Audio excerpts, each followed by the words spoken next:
3 Nait. Bill Johnson could consider himself a happy man. He enjoyed the best wife, the most beautiful children, the most prestigious job. But he lost it all. Lost it all in one night, the beginning of which he spent with his wife Julia. They'd just come from a party thrown by their neighbors, Clark and Patricia Moyer. Yes, it was a traditional neighborhood get-together. But tonight, surprising Bill, Julia had a little too much to drink. Well, she probably just wanted to relax a little. That doesn't happen every month. Bill could only squabble about it because he loved the incomparable Julia. And so, before putting his beloved wife to bed, Bill decided to take off her clothes. That's when the worst bomb of all exploded, destroying Bill Johnson's happiness. "Get off me, Clark! My Bill can catch us! Oh, and there are guests in the yard!" were all the words Julia was able to say. Alcohol and sleep had already overcome the tired woman, and Bill recoiled from the bed. 100 questions popped into his head, but there was only one answer. His wife, with whom he'd been married for 10 years, had cheated on him with a guy named Clark. And of all the Clarks Bill knew only one. Clark Moyer, Bill's mom's younger brother. Besides, Julia worked as Clark's first assistant at a law firm that Moyer himself owned. He didn't need to hire undercover agents to look for evidence. He didn't have to spend money on spy equipment. He didn't have to check his wife's things. She told him everything. Bill, on the other hand, worked as head of the computer department at a transportation company. It was in that firm that Patricia Moyer, Clark's wife, worked as deputy director. The two Johnson girls, Cape was 9 and Magda was 8, attended the local school, and proud parents rejoiced in the success of the little girls. And then all that happiness evaporated. Bill examined his wife's clothes. Everything seemed normal, but he noticed a large wet spot on Julia's panties. It was clear to him that fucking Clark had fucked Julia right under his naive husband's nose. The man took another look at his sleeping wife and left the room. He went into the home office and turned on the shared computer. Yes, he logged onto his wife's email, though he had never done so before. And bingo! Julia and Uncle Clark's entire correspondence opened up before the eyes of the distraught husband. This, as it turned out, had begun about 3 months before. A light flirtation on the verge of, as they say, escalation, tales of marital turmoil. And then, after a month of flirting, Clark and Julia were able to have their first sex at the unsuspecting Bill's house. There was so much to read in that love letter, and passion and sex and jokes, all mixed into one word: cheating. True, lately Julia was determined to keep her lover, who turned out to be a woman's boss, away from her body. She tried to return her feelings for Bill. The man thought about his life. To be an obedient cuckold did not want. It was beneath the dignity of a cheating man. Divorce, Bill realized, did not bring him much benefit. It was the only option to save his pride. Even if he saw his girls only on weekends and under supervision, it was better than being disrespected and cheated on by Julia. Bill, having put in the pocket of his jacket a few $100s, which he kept at home just in case, collected his laptop and personal documents, left the house. He started his car and pulled out of the driveway. He had not yet made a plan for his future. Yes, he would have to meet with a lawyer and discuss some issues about his future. He'd have to punish fucking Clark. He'd have to negotiate child custody with the whore. "Get away from me, Clark, bitch! Get away from me, Clark!" The ugly phrase was playing on a broken record in his tired brain. The night road glistened from the recently ended rain. Bill didn't notice anything. His car was accelerating to a dangerous point. Ahead of him loomed the railing of a bridge, beneath which ran a deep river. But before the bridge, there was a dangerous curve, and Bill just flew toward the thick cables that served as guardrails on the bridge. Bill had not fastened his seatbelt. His anger at the cheaters was stronger than his sense of safety, and from the opposite side, a pillar of light was approaching the bridge, to which Bill paid no attention. "Get away from me, Clark!" The memory wouldn't let up. It reminded him of the problem the man was facing. When an oncoming car blindsided Bill for a moment, Bill's car was no longer able to enter the corner. A sharp blow on the cable, and the car went airborne. Bill's head took out the already shattered glass. His body went into a flight that would end in the water. The last thing the man felt was the coldness of the fall water that picked up the body of the hapless driver. And then everything vanished into darkness. Julia woke up around 11 o'clock in the morning. She couldn't remember much from last night's party. She'd never been so drunk. But yesterday she had good reason to praise the alcoholic god. She'd finished something that had kept her quiet for 3 months. The house was too quiet. Julia remembered that their girls slept over at their mother's house. It gave Bill and Julia a chance to enjoy the party. Julia looked around the bedroom. She was undressed. That meant Bill had done his best for his wife, as always. Here then, the woman noticed that the other half of the bed where her husband was supposed to sleep was untouched, and her clothes were lying on the floor, not in the laundry basket. And worst of all, there was a dried stain on her panties. Damn, Clark was a fucking son of a bitch. He'd fucked his mistress in the bathroom of his house, even though there were guests around, and Bill could have seen the ugliness.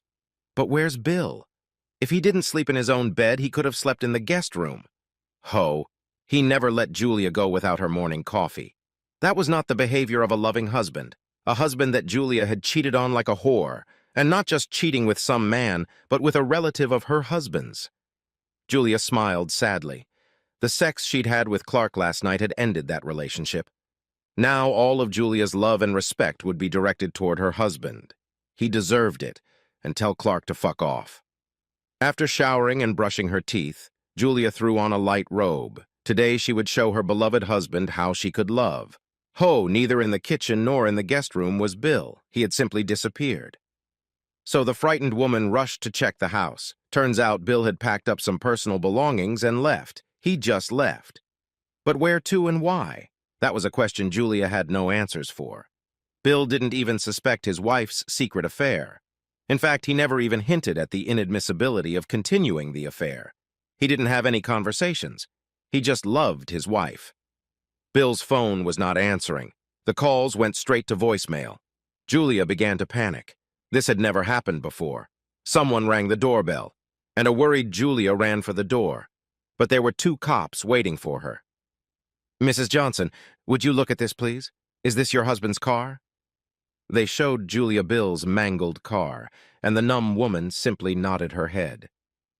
"He's not home, Mrs. Johnson." Again, only a nod confirmed the answer. Julia didn't understand a thing. The car was totaled. Bill was gone. "Ma'am, we need to inform you that at about 2 o'clock this morning, this car crashed into the bridge railing. The driver went through the broken glass and into the water. Rescuers are still searching for the body, but the river may have carried him far down. Random witnesses called us a little late." Julia was no longer listening. She collapsed to the floor without feeling. The cops called the paramedics, who did their best to bring Julia to her senses.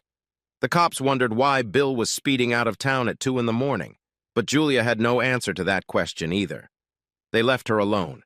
It was the cops who called Julia's mom to help the broken woman, who arrived a few minutes later. When the cops left, Julia began to sob loudly. She clearly remembered her strange dream.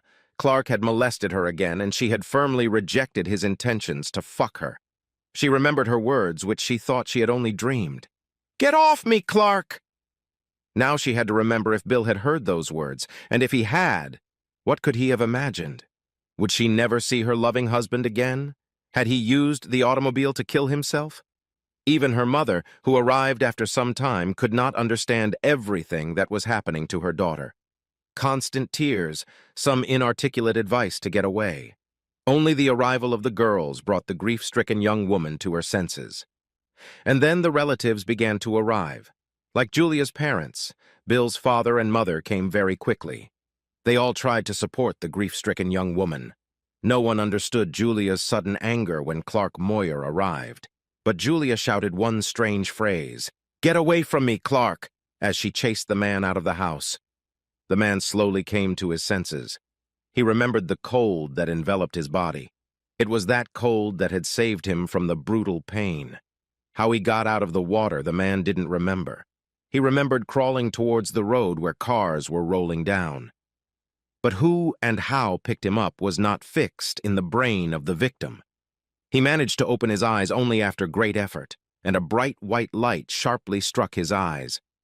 Damn. It brought a new wave of pain, but in time the eyes got used to the light. Some woman's head peeked into the room. She saw that the patient had regained consciousness. The door closed, But a few moments later, a man in a white coat and the owner of the head that the man had already seen came through the door. It was a nurse. "Hello, how are you feeling? You've been unconscious for 324 hours. The doctor looked at the monitors that filled the room with their sounds. His identifier read Dr. Robert Gore. "Where am I? What happened to me?" The man didn't recognize his voice. It was some kind of croak. But there were many questions running through the unknown man's mind that he wanted answers to. "You were found on the freeway. It seems you were in the water because your clothes were wet. Who are you? We would like to contact your family and let them know about you." All of the patient's vitals were normal, although the man's face was shredded by glass, shards of which were found in deep wounds. "Water? I remember water. Cold water. But I didn't drink it. Yes, I think I fell into the river. I don't remember anything else." The unknown man was trying to find answers to who he was and who his relatives were. "You were brought to us this morning around 11 o'clock. We have to inform the police that you are awake. They are investigating your story. But can you remember anything about yourself?" The doctor saw the pain that amnesia brings to a patient. "My papers? I must have my papers. They're in my jacket."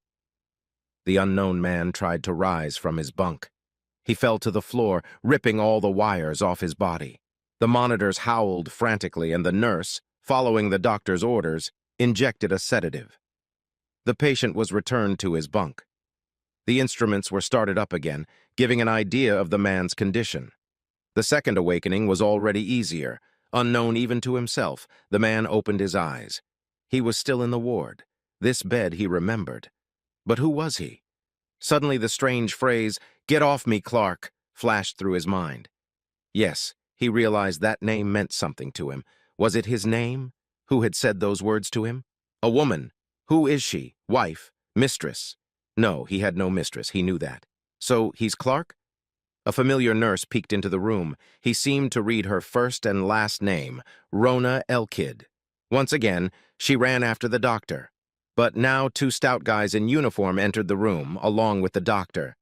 "How are you feeling today? You fell out of bed yesterday. You need to be careful. You have a concussion.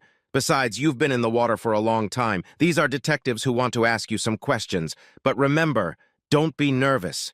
You need to rest." The doctor nodded to the tall cop, and he stepped closer to the bunk. "I'm Detective Emerson.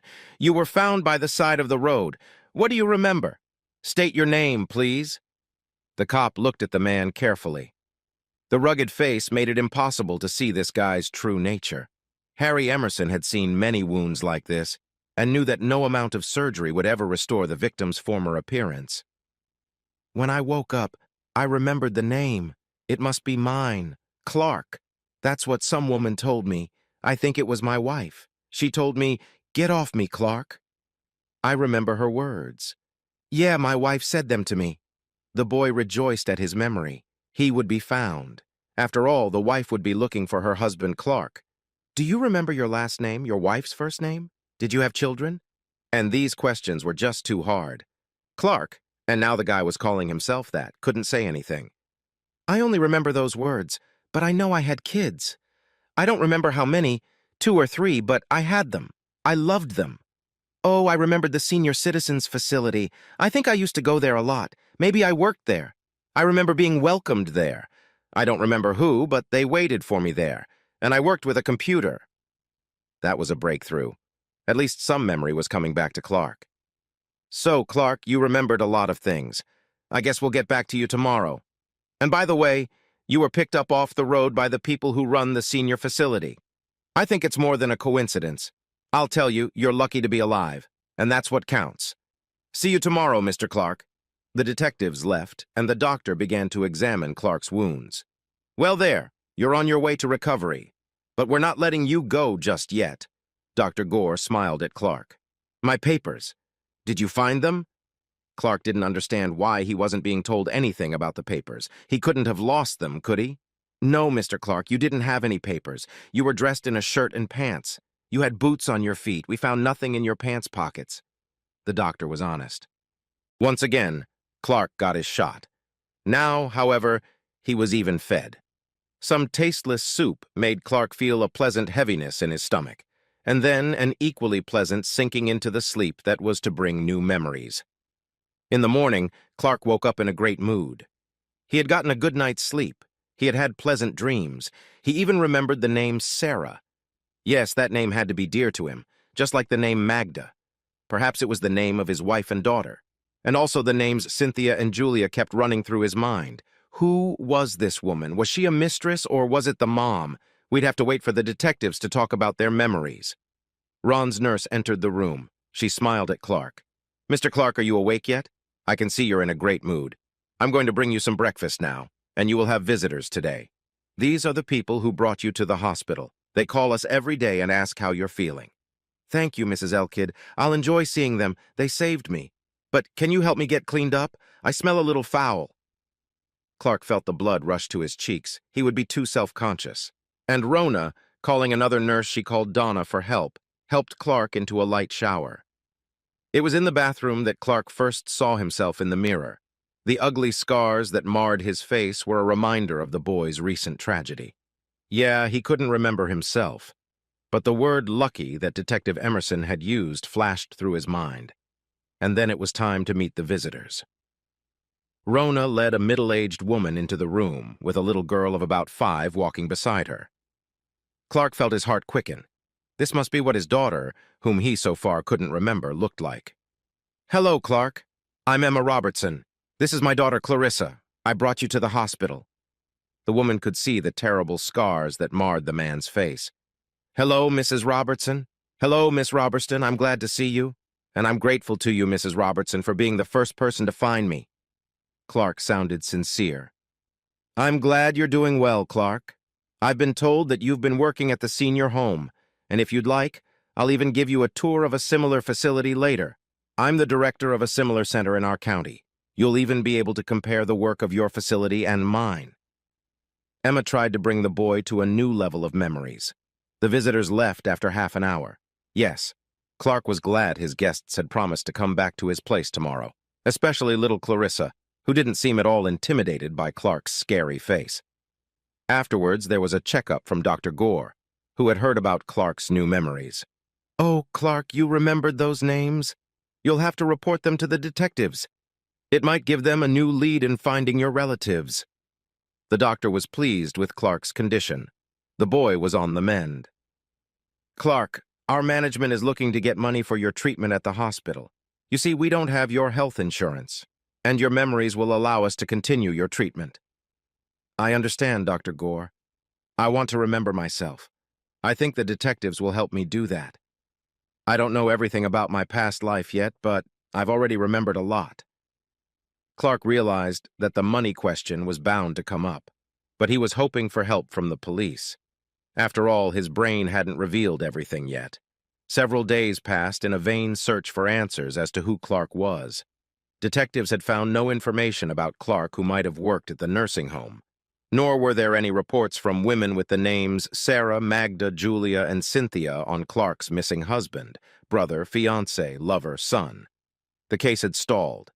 And then Mrs. Robertson came to the rescue again. She managed to pay for Clark's treatment in the hospital and promised to take the guy to her center. There he would have a place to live and a job. Julia was preparing dinner for her girls. They should be home from their parents soon. The woman smiled bitterly. 2 years ago she had been a happy wife. Now she is a lonely woman who lives only for her girls. He had disappeared 2 years ago, but Julia stubbornly refused to recognize Bill as dead. He was just gone, lost. But he's alive. And she, Julia, wants to apologize to her husband for the pain she caused him. No, she didn't put all the blame on fucking Clark for the affair. She was the one who talked her boss into sleeping with her. And here it was, the result of that affair. She was left on her own, and her Bill had crashed his car and disappeared without a trace. Dinner passed in the now familiar quiet conversation. The girls missed their father too, and they saw every day the pain in their mom's eyes that stayed with them. After dinner, they sat down in the living room and decided to watch TV together. They came across a program on one of the channels about people who were lost. Journalists were helping the lost to find their relatives. And suddenly there was a young journalist who stayed in a neighboring state and researched the story of one of the workers of the Center for Elderly People. It turned out that the man appeared on the road 2 years ago. And the director of the center, Mrs. Emma Robertson, who found the fellow, took the injured man to the hospital. Clark has lost his memory and his face is now distorted with wounds. But he remembers the women or girls, Sarah, Magda, Cynthia, and Julia. Who are they? Sisters? Is his wife's name among those names? Could it be his mom? But Clark, who was given the last name Lucky, can't remember anything else. Julia looked at the reporter with wide eyes. The girls fell silent as well. Clark is a wonderful worker. He got along well with everyone in our facility. His computer skills are just perfect. But he can't remember anything else from his past life. And my daughter Clarissa just sits with him all the time. My husband and I are even a little jealous of Clarissa and Clark. He taught her how to use the computer, and now she boasts some pretty good results. But Clark misses his family. He's always searching the internet for information on missing persons. I'm sure they're looking for him because he's a wonderful man. He works hard, not wanting to be distracted by his loneliness. If anyone recognizes him, you can contact our center. The institution's phone numbers went on. Julia stared in horror at the image of her husband. He had been taken without warning, but he hadn't hidden his scars. Yes, he would be hard to recognize in this image, but this was Bill's look. Thick beard, long hair. This was no longer the guy who tried to look his best. The woman hadn't seen Sarah take a picture from her phone with the phone number of the nursing home. But now it's even worse. Bill doesn't remember anything. It might help Julia hide the truth of that tragic night, but she had to be honest. But what frightened her was that Bill was now living under the name of the man who had caused all their misery. No, Julia had moved on to another job, and she didn't even see Clark at family gatherings. She refused to be in the same house as her former boss, and none of her relatives could ever find out the reasons for the sudden hatred between her boss and her former subordinate. Although Clark had been spending more time in the hospital lately, he had been diagnosed with pancreatic cancer, and the doctor's prognosis was not very positive. Only Patricia knew about the reason for Clark's rift with Julia. Her husband had recently confessed to his affair. He decided to leave the world after confessing his sin. But he didn't realize that his wife knew about the affair from the beginning. But she loved her husband too much and hoped Clark would keep the family together. "Mommy, can't this Clark be our daddy?" Magda was the first to break the silence. "I don't know. Oh my God, I didn't write down the phone number." Julia was suddenly frightened, imagining that she wouldn't be able to find the damn number. "Mom, I took a screenshot of it. Will you call today?" Sarah snuggled up to her mom. She was worried. Had her daddy been found? And Julia called right away. She fretted as she listened to the beeps on the phone receiver. "Center Director Emma Robertson, I'm listening to you," came the voice of the woman on the TV program in the receiver. "Hello, Mrs. Robertson. My name is Julia Johnson. I saw a program about your employee, Clark Lackey." Julia stammered on the name, which didn't get past the attentive Emma. "Do you know our Clark, Mrs. Johnson? Your name is Julia. That's the name he recalls. But what about the other names? Who are these women?" Emma realized that Julia was someone who knew Clark by another name. That wasn't strange at all. In fact, Clark didn't even realize why that name made him a little nervous. "Well, Sarah and Magda are our daughters. They're 11 and 10 years old now. And his mother's name is Cynthia. He used to go to his grandmother's house at a similar center quite often, and he worked as the head of the computer department. His name is Bill, William Johnson, and he's my husband who went missing 2 years ago." Julia was on the verge of fainting. "I'm home now, Mrs. Johnson, but I'll be at work tomorrow morning to see Clark. Sorry, Bill. We need to get him ready to meet you. But, Mrs. Johnson, his face has taken a lot of damage. Believe me, this is not the William Johnson you all knew. You'll have to make a decision. I'll be expecting your call in the morning. Goodbye, Mrs. Johnson." Emma ended the conversation. And Julia couldn't hide her tears. She had found her Bill. He's not far away, only about 100 miles. He's in another state, and he couldn't remember his name. That's why they never found him. And Mrs. Robertson's constant reminders of injuries didn't even bother the woman she'd seen Bill's face on TV. But she had no fear or squeamishness about the injuries. She and her daughters spent over an hour talking about how one should respond to their father's injuries. Well, afterward, when the excited girls were asleep, Julia called Cynthia. "Good evening, Cynthia. Are you still awake?" Julia tried to hide her excitement. "Good evening, Julia. No, we're not asleep yet. John is watching his soccer game, and I decided to look at some old pictures." Cynthia wiped away her tears. She was looking through pictures of her favorite Bill. "Cynthia, you just don't worry. I want to tell you the news, but don't worry, please." Julia understood the shock her mother might feel. "I think Bill has been found." "Bill? Found? Julia, you're not kidding." Cynthia almost screamed. Her husband came running in at that scream, and Julia told both about the program she had watched with the girls and about her conversation with Emma Robertson. The story was constantly interrupted by crying, but it was wonderful news. They agreed that they would go for Bill at once when Julia had spoken to Emma. No one wanted to waste precious time. A little while later, Patricia called her husband's sister. "Cynthia, Clark's dead. 10 minutes ago." And the joy of hearing good news about her son was spoiled by the news of her brother's death. Cynthia told Patricia about Bill, and then Patricia suggested that they meet at her house tomorrow morning, and Cynthia should be sure to invite Julia to this meeting. Clark went about his usual business. He filled out the records of all the patients at the center. Then he prepared for a class with some of the willing wards on computer lessons. Some people wanted to socialize on social media. Mrs. Robertson arrived. She headed over to Clark. "Good morning, William." The words caused the man to be incomprehensible, but then he suddenly grabbed his head. "Yes, he is William Bill. Bill Johnson." "How did you know?" Forgotten faces, names, situations popped into his head. "Yesterday they showed the program you were featured in, and I got a call from your wife, Julia." Emma saw the man's face lighten. "Julia, my wife. Sarah and Magda are my girls, and my mom's name is Cynthia. My grandmother lived in a nursing home. That's why I remembered it." His head was beginning to buzz. How would his family accept his new look? Would he have a chance to be near his daughters and wife? "They're coming for you the day after tomorrow. They wanted to do it today, but I talked them out of it. We need to give them and you time to get used to it." Emma was sure that both she and Clarissa would miss Clark Billy. "Yes, it's the right thing to do. It's wonderful. I remember everything." Bill held back his joy. "But I don't want to leave you. I think my girls will like it here." "You'll work it out with them later. And remember, we'll all miss you, Bill Johnson." Emma warmly hugged the boy who had finally found his family. Cynthia and Julia helped Patricia prepare for the funeral. Small arrangements, since everything else was handled by the funeral home. But even the funeral home can't anticipate every detail, and it's not up to the funeral home to comfort the widow. "You know, he's done for. He didn't know Bill was found." Cynthia looked sadly at Julia. "But that's life. Sadness and joy are seen everywhere. Julie, I wanted to tell you earlier. I know why Bill was leaving that night, don't I? Clark told me everything. He thought he was to blame for your fight." Patricia picked up her whiskey glass and looked at the frightened woman. "Yeah, my brother was quite the asshole.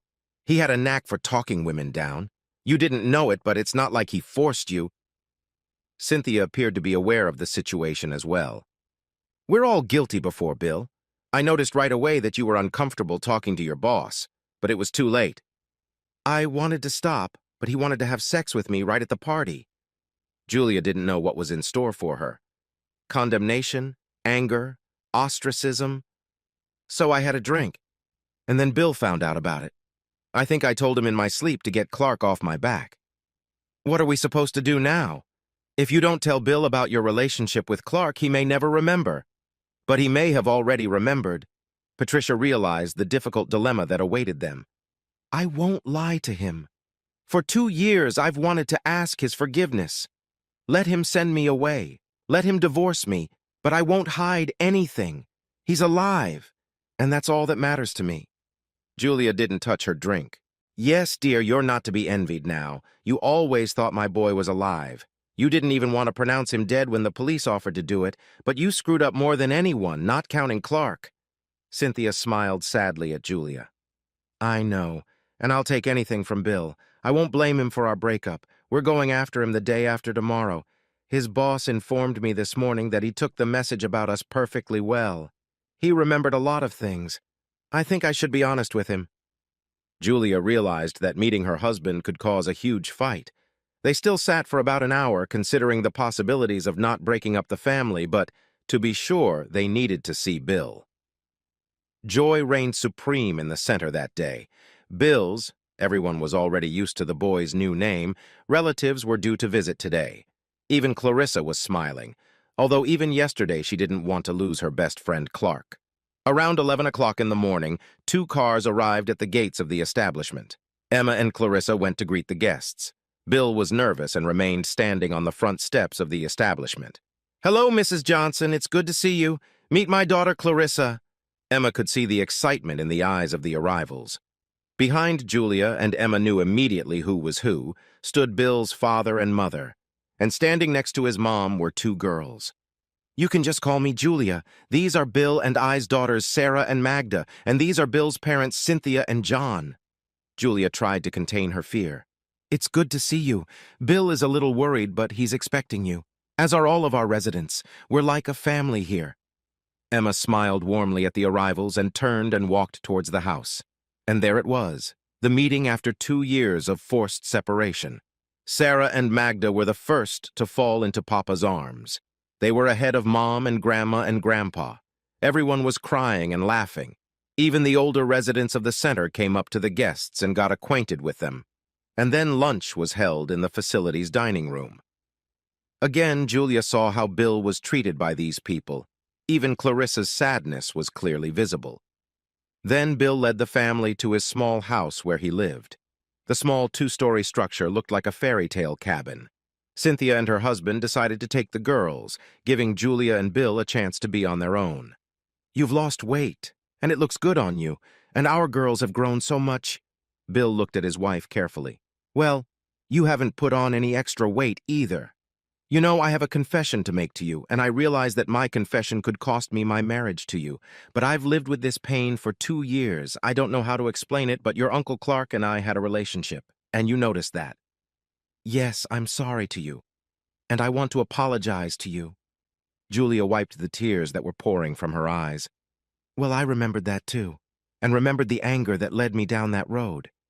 You know, I trusted you, didn't I?" Bill tried to keep his emotions in check. "I'm angry at Clark, angry at you. I missed my family, my girls, my mom and dad. I missed your fickle ass. You're a lying bitch. But I remember how much I loved you. And, you know, I can't understand why I don't kick you to hell. You're the dirtiest asshole I still love. But Clark, I'm going to kill. You should know, he's dead, and they buried him yesterday. Patricia quit her job and took over her husband's company. Your parents are helping her." Julia noticed that Bill spoke of his love for her, and that pleased the woman. "He's lucky he's dead. But you work for the same company, don't you?" Bill could see the pain his scars were causing Julia. "I left right after that. That night." Julia lowered her head. "I'm not the same man I was then, Julie. Those scars are hard to miss. Will the girls be able to see me as their daddy? Will you be able to not be afraid of my scary face?" Julie noticed that Bill wasn't trying to throw her off. "If I say I don't want to lose you, if I spend my whole life proving my love to you, would you be able to not think about your wounds then? And you're the coolest daddy to our daughters. Like Magda said, that beard suits you, as does the long hair. They love you, Billy. So do I. Yes, I'm a bitch, an idiot, but I'm sorry." Julia would have liked to hug her husband, but held back. Bill silently got up from his chair and walked over to his wife. "Yes, you're a bitch, a cunt, but I can't lose you again. I hate you, but I love you. I've been Clark for too long, but I'm Bill again, and I can't let you go. I want you to suffer the rest of your life looking at my face. I don't know how you've been doing the last 2 years, but I want to love you again. I want to be your husband, in every sense of the word. I want you, my idiot." And Bill, lifting Julia from her chair, embraced the frail body, which was shaking with weeping. They left the lodge an hour later, happy, tired. It was as if everyone around them didn't notice Julia's smeared makeup. Well, how could anyone pay attention to anything? And then there was the conversation in Emma's office, a conversation whose outcome was going to determine the future. "Julia and I had a little talk and decided that I can't quit this job. You know, I'm comfortable here, and people are used to me. I don't know what my wife will say, but I'd like to keep working here. I'll even pay for that house, but it's up to all of us. Bill looked worried. Bill, you have a family. They need you. Emma understood the man's mood. Bill, I told you I needed to think about it, and I've decided to stay here with you. Someone might need a lawyer. Oh, and the girls might try changing schools. Sarah and Magda, what do you think? Julia had already made her decision, but she was giving her daughters a chance to voice their thoughts. We agree. If Daddy will be here, we're staying. Yes, Clarissa had found new girlfriends, and her mood had become great. We'll go home for a week. I need to see my home, but I'll keep working here. Bill smiled. Well, I won't mind that. And Julia, we do need a lawyer, although the pay isn't too high, but you'll get the house as a gift. But it's up to you. Emma already realized that neither Bill, Julia, nor the girls would mind such a gift. It had been 5 years since Bill had gotten his family back together. Today, his daughter graduated from high school. Looking at Sarah, the man realized that he could once again consider himself a happy man. He has everything: a beautiful wife, daughters he loves, a good job. Yes, he had recently become the director of this beautiful center. Yes, he and his wife rent a large house in a town nearby. As it happens, their family has grown. Julia has 2 more children. They are John Jr., named after his grandfather, and Emma. Probably don't need to be reminded in whose honor the girl was so named. Emma Sr., or just Aunt Emma, is now the mayor of the town, but she sees the new director of the senior center all the time. No one asks Bill about his scars, but to his kids, like Clarissa, he constantly agrees to be the pirate who takes his princesses from some evil Clark. And the phrase, "Get off me, Clark," is now just a phrase from a fairy tale. Patricia, with Cynthia and John's help, hasn't lost her law firm, and now it seems she's getting ready to retire. She suddenly decided she wants to travel, and she'll have company. Cynthia and John want to see the world, too. They are joined by a certain Mr. Nick Stone, with whom Patricia has been living for several years now. Life goes on.